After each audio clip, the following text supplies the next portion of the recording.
সেদিনকে ডাক্তারখানায় গেছিলাম, এইটা চুরি করে এনেছি। এটা কি বলে আমি ঠিক জানি না, কিন্তু আমি দেখেছি ডাক্তার এই দুটো এরকম কানের মধ্যে দিয়ে আর এরকম বুকে ধুক ধুক আওয়াজটা শোনে। তার মানে এইটা দিয়ে দূরের কথা কাছে করে শোনা যায়। কি শুনবো কি শুনবো কি শুনবো? হ্যাঁ, এই বাড়িটায় একটা বউ নতুন বিয়ে হয়ে এসছে, আর শাশুড়িটাও ঠিকঠাক ভালো না। এক কাজ করি, দেয়ালে একটু এটা ঠেকিয়ে দেখি শাশুড়ি আর বউয়ার মধ্যে কি কথা হচ্ছে।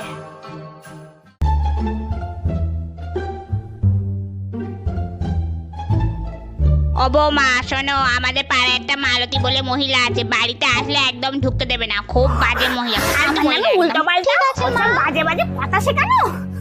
আমি অভিশাপ দিচ্ছি, যে বউকে শেখাচ্ছিস ওই বউই একদিন টোটোওয়ালার সঙ্গে পালাবে, তোদের জীবনে ভালো হবে না, সংসারে আগুন লেগে যাবে।